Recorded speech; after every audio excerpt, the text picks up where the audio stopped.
ఈ వీడియోలో మీరు thumbnail-లో చూసినట్టుగానే ఎర్త్ యొక్క ఏజ్ అండ్ దాని యొక్క క్రోనలాజికల్ ఆర్డర్ అనేది మనం తెలుసుకుందాం. ఈ యొక్క ఎర్త్ ఏజ్ మీద సైంటిఫిక్గా ఉన్న థియరీస్ ఏంటి అంటే 2 types ఆఫ్ థియరీస్ ఉన్నాయండి.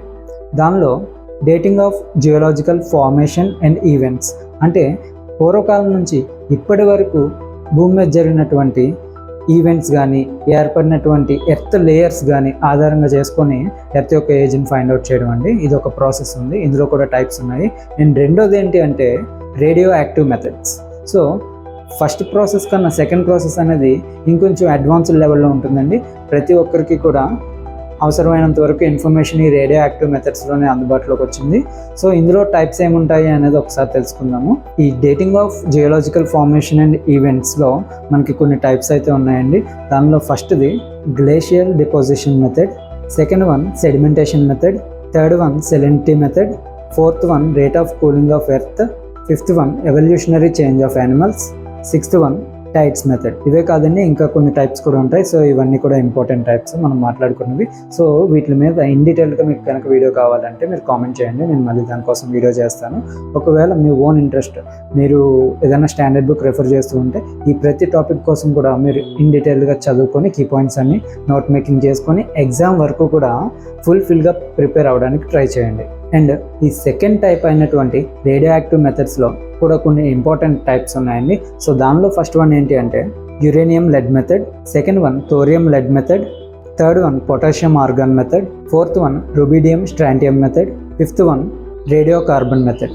సో ఇలా ఇంపార్టెంట్ మెథడ్స్ని అన్నీ కూడా మీరు చదువుకోవడానికి అయితే ట్రై చేయండి. సో ఇది ఎర్త్ ఏజ్కి సంబంధించిన కొన్ని ఇంపార్టెంట్ కీ పాయింట్స్ అండి. Next one chronological order of the earth అంటే ఎర్త్ యొక్క స్టార్టింగ్ స్టేజ్ నుంచి హ్యూమన్ బీయింగ్ ఎవాల్వ్ అయినప్పుడు వరకునే ఈ జియోలాజికల్ టైమ్ స్కేల్ అనేది ఉపయోగపడుతుందండి మెజర్ చేయడానికి. ఇది కూడా 100% అండ్ ఫ్యాక్ట్ అని అయితే ఇప్పటి వరకు ఎలాంటి ఎవిడెన్సెస్ కూడా లేవు. సో ఇప్పటి వరకు మనకి దొరికినటువంటి కొన్ని ఎవిడెన్సెస్ ఆధారంగా ఈ విధంగా ఈ ఎవల్యూషన్ అనేది జరిగి ఉండొచ్చు అని అయితే మన సైంటిస్టులు అభిప్రాయపడుతున్నారు తప్ప ఇది 100కి 100% నిజం అని అయితే ఎవరు కూడా అనుకోవద్దు. సో నేను మీ అందరికీ ఈజీ వేలో అర్థమయ్యేలా చెప్పడానికి అయితే నేను ట్రై చేస్తాను. సో ప్రతి ఒక్కరూ కూడా ఇక్కడ చూడండి, ఈ టైం స్కేల్ అనేది మీకు కనిపిస్తుంది కదా. సో ఈ చార్ట్ని మీరు క్లియర్గా అబ్జర్వ్ చేసినట్లయితే హిందూ మతంలో చూసే ఉంటాం ఈ మొత్తం కాలాన్ని కల్పాలుగాను, ఈ కల్పాలని కొన్ని మహాయుగాల్ని యుగాలుగాను విభజిస్తారు. సో అదే విధంగా మన ఎర్త్ యొక్క జియోలాజికల్ టైం స్కేల్లో కూడా ఇలాంటి కాలమానమే ఉందండి, ఇలాంటి స్ట్రక్చరే ఉందండి. సో అదే మీరు ఇక్కడ చూస్తున్నారు. సో కల్పం అనగానే మనకి అన్నింటికన్నా పెద్ద టైం స్కేల్ అండి. సో మనకి కింద నుండి చూస్తూ మీరు పైకైతే రండి, ఎందుకంటే మనకి స్టార్టింగ్ ఎర్త్ యొక్క స్టార్టింగ్ ఫేజ్ అనేది ఆర్కియోజాయిక్ టైం నుంచి మొదలయ్యి ప్రోటోజాయిక్ అండ్ పేలియోజాయిక్, మిసోజాయిక్, సెనోజాయిక్ అనే కల్పాలుగా విస్తరించి ఉందండి. సో మనకి ఎండ్ ఆఫ్ ది ఎరా ఏంటండి సెనోజాయిక్ అనమాట. సో వీటి కోసం ఒక్కొక్కటి ఇన్ డీటెయిల్గా తెలుసుకుందాము. మీరైతే ఈ చార్ట్ని ఒకసారి చూస్తూ ఉండండి. సో మనమైతే ఈ చార్ట్కి సంబంధించి ప్రతి టాపిక్ని కూడా టచ్ చేద్దాము. మీరు ఈ చార్ట్ని క్లియర్గా అబ్జర్వ్ చేస్తూ ఉండండి. ముందుగా ఆర్కియోజాయిక్ కోసం అయితే మనం మాట్లాడదాము. సో ఈ ఆర్కియోజాయిక్ని ఎజాయిక్ మహాయుగం అని కూడా పిలుస్తారండి. ఎజాయిక్ అంటే జీవం లేదని అర్థం, ఎందుకంటే స్టార్టింగ్ ఫేజ్లో మనకి జీవం అనేది స్టార్ట్ కాలేదండి. సో ఎర్త్ స్టార్ట్ అయిన తర్వాత ఏం జరుగుతూ వచ్చిందని మనం మాట్లాడితే భూపరితలం అనేది త్వరగా చల్లబడుతూ వస్తుంది. సో భూమి లోపల మాత్రం ఇంకా వేడిగానే ఉంది. దీనికి తోడు ధారావాహికంగా ఉల్కపాత వర్షాలు, అలానే భూ ఉపరితలం అంతా అగ్నిపర్వతాల ప్రజ్వలన. సో దానివల్ల బయటకు వస్తున్నటువంటి లావా భూ ఉపరితలం మీదకి వచ్చి చల్లబడడం, ఘనీభవించడం మొదలు పెడుతుందండి. సో ఇలా వేల అగ్నిపర్వతాలు ప్రజ్వలించడంతో లావా అనేది బయటికి వచ్చి అవి రాక్స్ గా మారడం మొదలైంది. సో దీంతో పాటుగా carbon dioxide, ammonium, water vapour, sulphur dioxide మొదలైన వాయువులన్నీ కూడా భూమి ఉపరితలం పైకి వచ్చి గాలి పొరలా ఏర్పడ్డాయండి. సో ఈ గాలి పొరలు క్రమక్రమంగా మనకు వాతావరణంగా రూపుదిద్దుకున్నాయి అన్నమాట. సో ఈ స్ట్రక్చర్ అనేది అక్కడి నుండి స్టార్ట్ అవడం మొదలుపెట్టింది. సో అలా ఇనిషియల్ గా ఏర్పడినటువంటి శిలల్ని, రాక్స్ ని ఏమని పిలుస్తారు అంటే పేరెంట్ రాక్స్ లేదా ప్రైమరీ రాక్స్ అని పిలుస్తూ ఉంటారు. సో అలా స్టార్టింగ్ ఏర్పడినటువంటి క్లైమేట్ ని ప్రైమోడియల్ అట్మాస్ఫియర్ అని కూడా అంటారండి. ఇదంతా తక్కువ టైంలో ఏం జరిగిపోలేదండి, 1000 millions of years అనేది పట్టింది. సో అలా ఏర్పడుతున్నటువంటి రాక్స్ అనేవి సెడిమెంటేషన్ కానీ డెన్యూడేషన్ కానీ ఇలాంటి ఏ ప్రాసెస్ కూడా జరగకపోవడం వల్ల ఇంకా సాయిల్స్ అనేవి ఫామ్ అవ్వలేదండి. సో ఓన్లీ రాక్స్ గానే ఉన్నాయి. సో ఎర్త్ మీద ఇంకా సాయిల్ అనేది ఫామ్ అవడం జరగలేదు. సో ఇక్కడ వరకు ఆర్కియోజాయిక్ కోసం సరిపోతుందండి. ఇంకా ఇన్ డీటెయిల్ కావాలి అంటే మీరు స్టాండర్డ్ బుక్స్ని ఒకసారి రిఫర్ చేయండి. ఒకవేళ ఇన్ కేస్ మీకు ఇంకా ఇన్ డెప్త్ కావాలి అనుకుంటే కనుక కామెంట్స్లో తెలియజేయండి, నేనైతే ఇన్ఫర్మేషన్ షేర్ చేస్తాను. సో నెక్స్ట్ ఎరా ఏంటండి, ఆర్కియోజాయిక్ తర్వాత ప్రోటోజాయిక్. సో ఇందులో ఉండే ఒక మహాయుగం ఏంటి అంటే ప్రీ కేంబ్రియన్. సో ప్రోటోజాయిక్ అంటే మీనింగ్ ఏంటండి, ఎర్లియర్ లైఫ్ అని, ప్రథమ జీవి అని అర్థం. సో ఈ కల్పంలో తొలిసారిగా జీవి ఆవిర్భవించిందని శాస్త్రజ్ఞులు అయితే అభిప్రాయపడుతున్నారు. కానీ అది నిజమని అయితే 100% ఎవరికి తెలియదండి. సో అది ఎలా జరిగింది అంటే లోపల ఉన్న వేడి కూడా కొంచెం తగ్గుముఖం పట్టి సో భూమి మీద రాక్స్ యొక్క మూమెంట్ కూడా కొంతవరకు తగ్గడం జరిగిందండి. సో ఈ అగ్నిపర్వతాల నుంచి ఎక్కువగా వాటర్ వేపర్ అనేది రిలీజ్ అవ్వడం, అది కూడా అట్మాస్ఫియర్తో మెర్జ్ అవ్వడం జరుగుతూ వచ్చింది. సో దీని ఆధారంగా అక్కడ ఏం జరిగింది అంటే క్లౌడ్స్ అనేవి ఫామ్ అవ్వడం స్టార్ట్ అయ్యాయి. సో క్లౌడ్స్ ఫామ్ అవుతే ఆటోమేటిక్గా ఏమొస్తుందండి, వర్షం కూడా కురవడం ప్రారంభమైంది. సో అలా ఒక 400 years నాన్ స్టాప్ గా వానలు పడుతూ ఉంటే భూమి పైన ఈ యొక్క స్లోప్డ్ ఏరియాస్ ఉంటాయి కదండి, అంటే పల్ల ప్రాంతాలన్నీ కూడా జలమయం అయిపోయి గుంటలు, చెరువులు, సరస్సులు, సముద్రాలు, మహాసముద్రాలు ఏర్పడ్డాయని అయితే శాస్త్రవేత్తలు అంచనా వేస్తున్నారు. సో ఈ విధంగా అట్మాస్ఫియర్ రియాక్షన్ వల్ల ఈ యొక్క రెయిన్స్ వల్ల రాక్స్ అనేవి క్రమక్షయం చెందడం ప్రారంభించాయండి. సో క్రమక్షయం అంటే ఏం లేదండి, ఎరోజన్ ప్రాసెస్ అంటారు. ఎరోజన్ అంటే ఒక రాయి మొత్తం కూడా సెడిమెంట్స్గా డివైడ్ అయిపోయి దాని నుంచి పార్టికల్స్ చిన్న చిన్నగా విడిపోవడం అండి. ఇలా విడిపోయి అది సెడిమెంట్స్గా మారిపోవడం ఎరోజన్ అంటే. సో దానివల్ల ఏమవుతాయండి, సో మొత్తం ఈ రాక్స్ అన్ని కూడా సెడిమెంట్స్గా, ఈ సాయిల్ పార్టికల్స్గా తయారవడం మొదలుపెట్టాయి. సో ఇలా ఏర్పడిన వాటర్ అండ్ అట్మాస్ఫియర్ వల్ల ఈ యొక్క సెడిమెంట్స్ అన్ని లాంగ్ డిస్టెన్స్ అనేవి ట్రావెల్ చేస్తూ ఉండేవండి. ఇలా ట్రావెల్ చేస్తూ వాటికి ఎక్కడైతే స్టెబిలిటీ అండ్ సూటబుల్ ప్లేస్ అయితే దొరుకుతుందో అక్కడ అవి డిపోజిషన్ జరిగేవి. అలా డిపోజిషన్ జరిగి అక్కడ ఏమవుతున్నాయండి, ఈ సెడిమెంట్స్ అన్ని కూడా అక్కడ గట్టిగా ఒక ముద్దలా ఏర్పడి అవి సెడిమెంటరీ రాక్స్గా తయారవ్వేవండి. సో స్టార్టింగ్ ఫేజ్లో ఆర్కియోజాయిక్ ఎరాలో ఏర్పడినటువంటి రాక్స్ని ఇగ్నిషియస్ రాక్స్ అని పిలిస్తే, అంటే అగ్నిశిలలు అంటారండి. ఈ ప్రోటోజాయిక్లో ఏర్పడినటువంటి రాక్స్ ఏంటండి, సెడిమెంటరీ రాక్స్ అన్నమాట. సో ఏంటి మరి జీవులు ఏర్పడ్డాయని కూడా చెప్పారు కదా ఇందులో అనేసి అనుకుంటున్నారు కదా. సో ఇక్కడ జీవులు అంటే ఇలా పెద్ద పెద్ద జీవులు కాదండి, సముద్రాల్లో ఈ వాటర్ బాడీస్ మొత్తంలో కూడా అక్కడక్కడగా అమైనో యాసిడ్స్ కానీ, ప్రోటోప్లాజం కానీ, ప్రొటెస్టా, క్లమిడోమోనాస్, యుగ్లినా మొదలైన జంతు వృక్ష సంబంధమైన ఏకకణ జీవులండి. ఇలా ఏకకణ జీవులు అనేవి సముద్రంలో ఆవిర్భవించే తప్ప నేల మీద జీవి అనేది ఇంకా ఆవిర్భవించలేదు. సో ఇక్కడి వరకు ప్రోటోజాయిక్ గురించి తెలుసుకున్నారు కదా.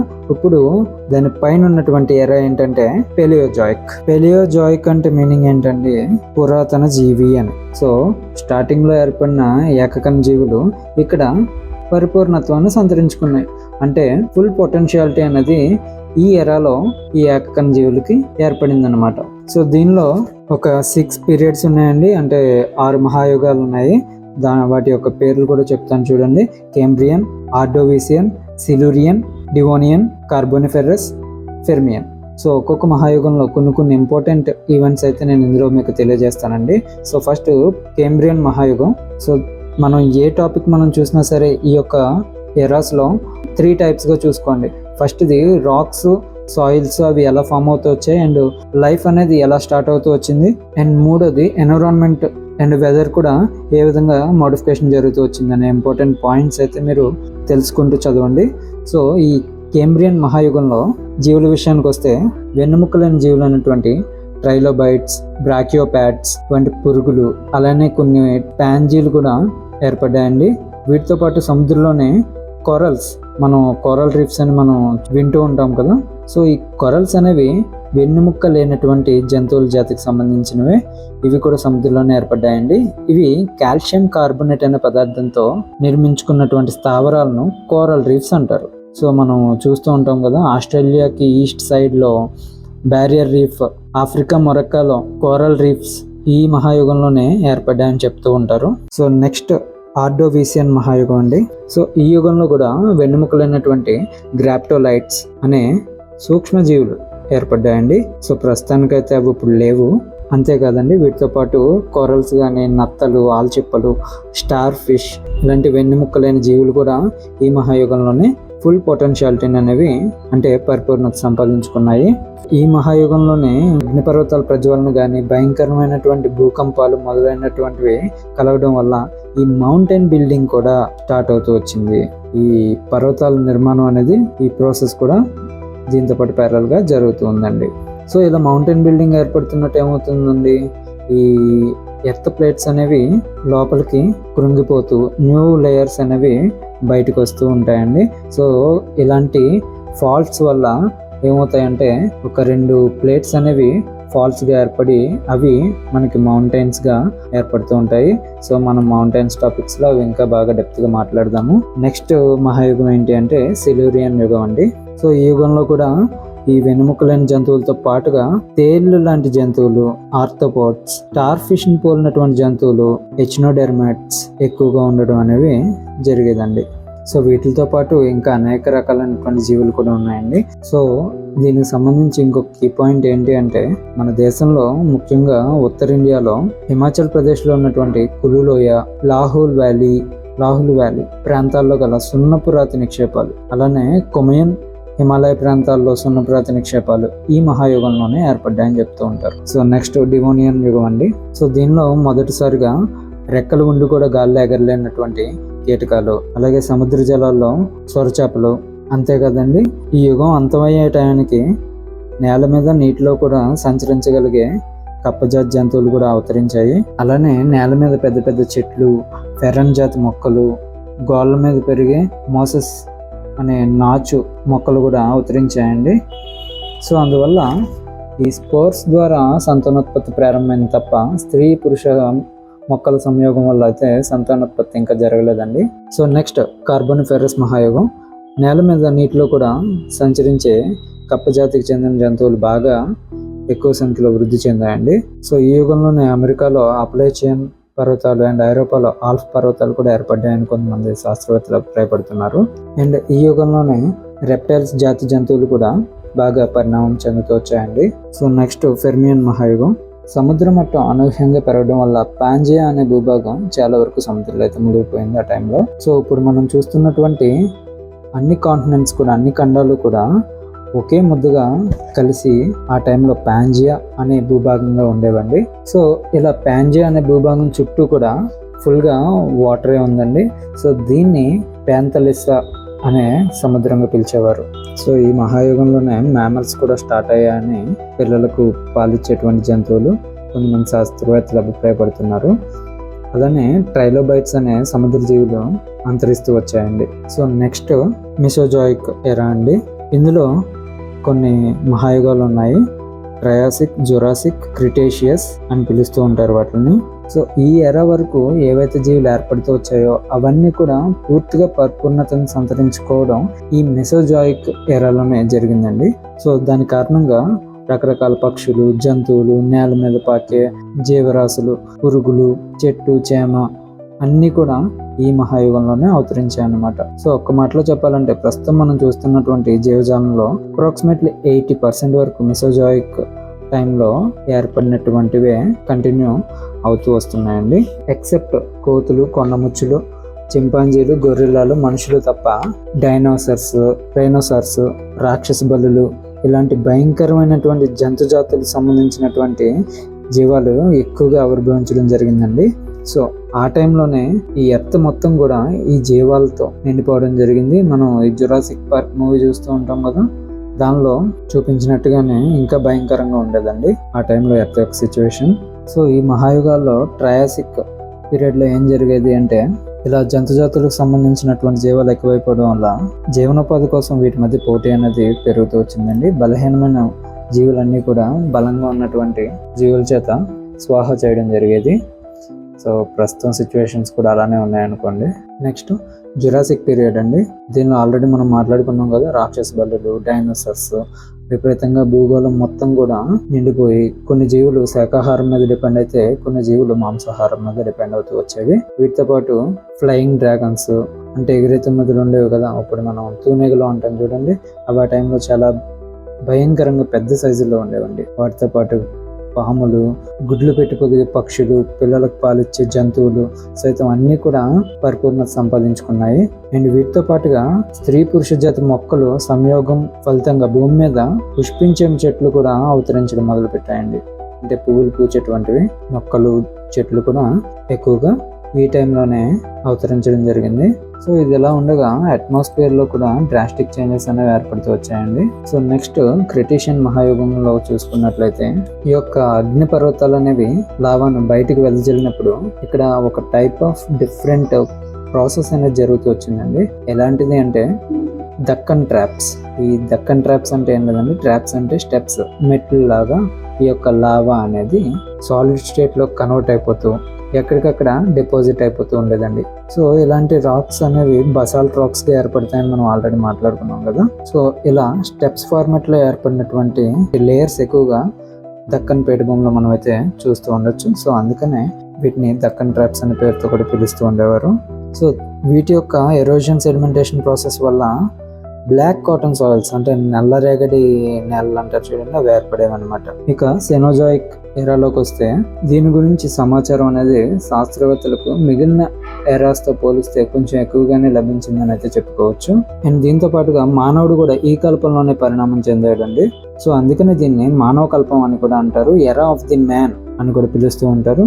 దీంట్లో 2 పీరియడ్స్ ఉన్నాయండి, అంటే మహాయుగాలు. సో ఫస్ట్ది టెర్షరీ అండ్ సెకండ్ది క్వాటర్నరీ. ఈ టెర్షరీ మహాయుగాన్ని Paleocene, Eocene, Oligocene, Miocene, Pliocene అనే 5 యుగాలుగా విభజించడం జరిగింది.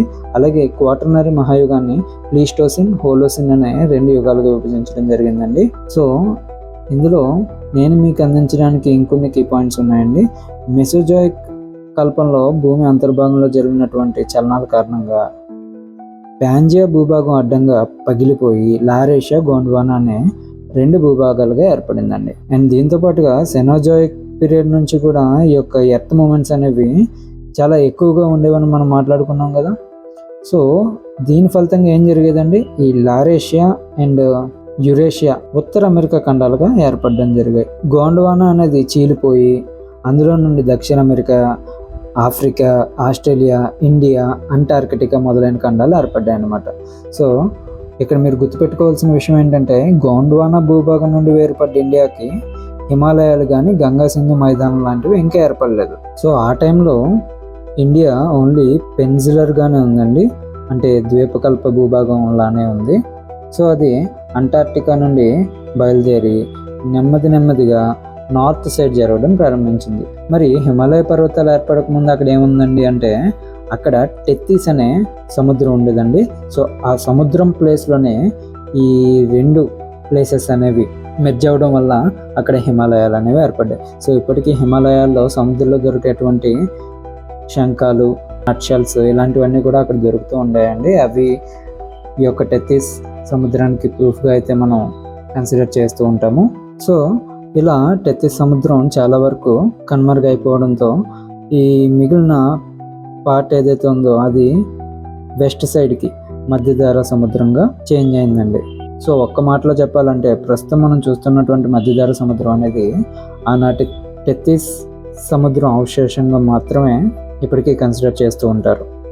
ఇదంతా ఇయోసిన్, అలిగోసిన్ యుగాల్లో సంభవించిందండి. అండ్ దీంతో పాటుగా పాలిచ్చి పెంచే జంతువుల సంఖ్య ఎక్కువ అవడంతో ఈ జురాసిక్ మహాయుగంలో డైనోసార్స్, రాక్షస బల్లి ఇవన్నీ అని చెప్పుకున్నాం కదా. సో వీటి సంఖ్య అనేది పూర్తిగా తగ్గిపోతూ వచ్చింది. అండ్ వీటితో పాటు గుర్రాలు, ఆవులు, ఏనుగులు, కుక్కలు, పందులు, ఎలుగుబంట్లు, కోతులు, కొండముచ్చులు మొదలైన వెన్నెముక్క గల జంతువులన్నీ కూడా పరిపూర్ణత ఈ యుగంలోనే సంపాదించుకున్నాయండి. వీటికి ఆహారంగా ఉండేందుకు ఎన్విరాన్మెంట్లో కూడా చాలా డ్రాస్టిక్ చేంజెస్ అనేవి వస్తూ వచ్చాయండి.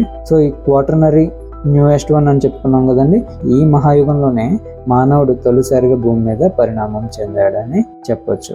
సో ఇందులోనే ప్లీస్టోసిన్, హోలోసిన్ అనే 2 టైప్స్ ఉంటాయి అనుకున్నాము. ప్లీస్టోసిన్ అనేది ఓల్డెస్ట్ అండి, హోలోసిన్ ఇందులో న్యూయెస్ట్. సో ప్లీస్టోసిన్ చివరి భాగంలో ఈ భూమి మీద మనిషి అనేవాడు తొలిసారిగా పరిణామ క్రమం ద్వారా ఆవిర్భవించాడు. సో ఆ టైంలో మనిషి ఏర్పడ్డాడు, కానీ ఎలా బతకాలి, ఏం చేయాలనే నాగరికత ఇంకా లేదండి.